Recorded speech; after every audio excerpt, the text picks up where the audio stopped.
जय श्री राम। आओ चले धर्म की ओर में आप सभी का स्वागत है। आप जैसा कि सब जानते हैं कि आज रात चंद्र ग्रहण आरंभ होगा। 4:05 पर सूतक शुरू हो जाएगा। मध्य रात्रि के 1:05 से ग्रहण आरंभ और 1:44 पर मध्य और 2:24 पर ग्रहण की समाप्ति हो जाएगी। ग्रहण के दरमियान अंतिम 21 मिनट क्यों है महत्वपूर्ण, उसके बारे में आज बात करेंगे। ऐसा क्या दान करें कि हमारे 21 जन्मों के पाप 21 मिनट में दूर हो जाएं।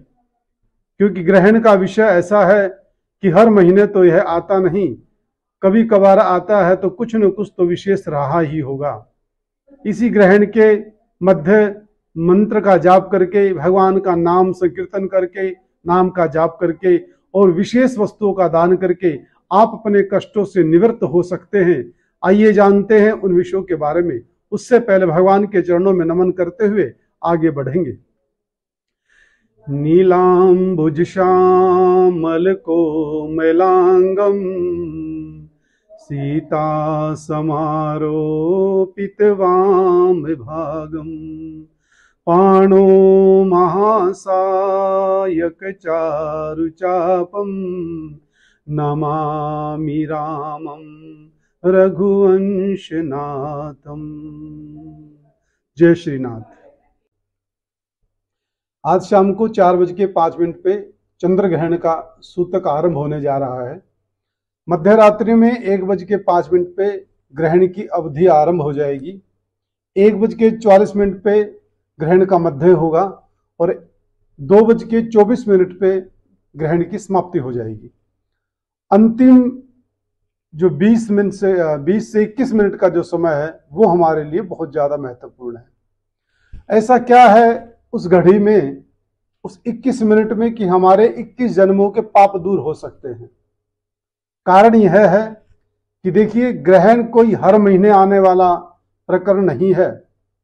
कभी कभार होता है, साल में एक बार, दो बार या साल में एक बार भी नहीं, तो कुछ न कुछ तो विशेष इस पे रहा ही होगा। जो हमारे ऋषि मुनियों ने इतनी बड़ी व्याख्या कर दी कि ग्रहण की इस बार लास्ट की 21 मिनट, अंतिम लगभग 1 से सवा घड़ी का जो समय है वो हमारे 21 जन्मों के पाप को भी दूर करेगा। यह जन्म में परलोक के सुख प्राप्ति, इस जन्म में भी सुख मिलेगा और परलोक में भी सुख की प्राप्ति सहजता से हो जाएगी। हमें कुछ ऐसी वस्तुओं का दान करना है जो हमारे जन्म जन्मांतर के पापों को दूर कर सकती है। दान के लिए सबसे पहले है कि काबुली चने। काबुली चने का बहुत ज्यादा महत्व बताया है। इसके साथ में काले तिल का महत्व काबुली चनों की अपेक्षा और भी दुगना बताया गया है। उनसे दुगना हल्दी का दान करना, और हल्दी से ज्यादा दुगना है नमक का दान करना, और नमक से 100 गुना दान का महत्व है गेहूं का दान करना। तो आपको इन सभी वस्तुओं को अपने सामर्थ्य अनुसार इकट्ठा करना है और हो सके, संभव हो तो उस 21 मिनट में, अंतिम 21 मिनट लगभग सवा घड़ी के अंदर आपको दान करना है। अगर रात्रि में दान करना संभव ना हो तो आप प्रातःकाल स्नान इत्यादि से निवृत्त होके अपने घर में लक्ष्मी जी की, भगवान विष्णु जी की, चंद्र भगवान की पूजा करके आप यह दान वस्तुएं किसी जरूरतमंद को दीजिए। शास्त्रों के अनुसार ग्रहण के समय दान दिया जाए तो बहुत बड़ी महिमा उन्होंने बताई है। चंद्र ग्रहण है तो दूध का दान, दही का दान, चीनी, खांड, चावल इत्यादि का दान आपकी मन की शक्ति को बढ़ाने में सहायक होगा। अगर सूर्य ग्रहण होता तो फिर उस यहां पर वस्तुएं थोड़ी सी बदली जाती। चंद्र ग्रहण जैसे मैंने आपको बताया कि कभी कभी होता है, हर महीने नहीं आता है, इसलिए इसके महत्व को समझना है, जानना है। यही विषय रहा है कि मुझे कुछ मिला और मैं आपके सामने आ गया। पहले 2 से 3 वीडियो चंद्र ग्रहण पे विशेष बनाई गई है, लेकिन अब ये दान का विषय मेरे सामने आया। मैं पढ़ रहा था तो मुझे पता लगा कि ये दान का महत्व बहुत ज्यादा है, तो क्यों न अपने साथियों के साथ इसे साझा किया जाए। ग्रहण के बाद घर की सफाई की जाती है, फर्श इत्यादि की जहां तक संभव हो सके घर की धुलाई की जाती है। घर के अंदर की धुलाई अगर संभव ना हो तो घर की छत को जरूर धोना चाहिए। फिर गंगा जल इत्यादि का छिड़काव करें। 4 कोनों में छत पर आपको सुगंधित धूप लगानी चाहिए, एक बीच में घी का दीपक लगाना चाहिए। ऐसे ही आपके घर के आंगन में, अगर घर का आंगन है तो चारों दिशाओं में एक एक धूप, और मध्य में जो ब्रह्म स्थान होता है वहां पे आपको घी का दीपक ग्रहण की निवृत्ति के बाद स्नान इत्यादि से निवृत्त होकर आपको लगाना चाहिए। साथ में ही धुले हुए वस्त्र इत्यादि आपको धारण करने हैं, पुराने वस्त्र नहीं पहनने हैं। ऐसा नहीं कि जो आपने सायकाल में वस्त्र पहने तो वही आप धारण करें। इन चीजों की छोटी छोटी चीजें हैं, लेकिन इनका महत्व और फल बहुत बड़ा है। चंद्रमा को अर्घ देना है चांदी के बर्तन में या कंच के बर्तन से। इस प्रकार से गंगा जल इत्यादि डालें और इन पात्रों का आपको दान करना, यूज करना है, इनका प्रयोग करना है। कंच का, चांदी का, सोने का, इन बर्तनों का आप प्रयोग करें। उसके बाद सत्यनारायण भगवान की पूजा करें। लक्ष्मी माता का जन्म दिवस है तो लक्ष्मी माता के स्तोत्र इत्यादि का पाठ कर सकते हैं। ब्राह्मण को, कर्मकांडी ब्राह्मण को घर पे बुला के लक्ष्मी और सत्यनारायण भगवान की विशेष पूजा भी आप करवा सकते हैं।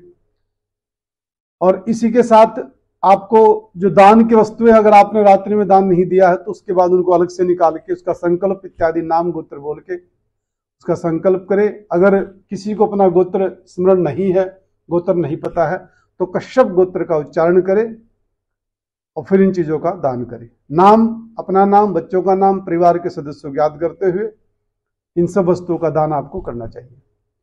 और फिर कल से कार्तिक मास भी आरंभ होने जा रहा है।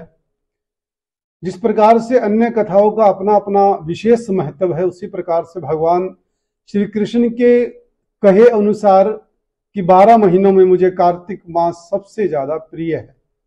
इस मास का भी अपने स्थान पर उतना ही ज्यादा महत्व है। कार्तिक कथा सुननी चाहिए, कार्तिक स्नान सबको करना चाहिए। प्रातःकाल उठने का अभ्यास हो जाएगा इस बहाने। और कार्तिक माह में नगर परिक्रमा करने का भी अपना विशेष महत्व है। इसी के साथ साथ और भी बहुत सी बातें हैं।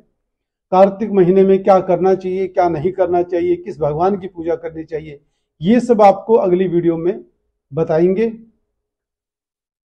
जिस प्रकार से अपने धर्म का महत्व, उसी प्रकार से इस वीडियो के अंतिम क्षण में आपसे चर्चा करते हैं कि हमारे राष्ट्र का भी उतना ही महत्व है।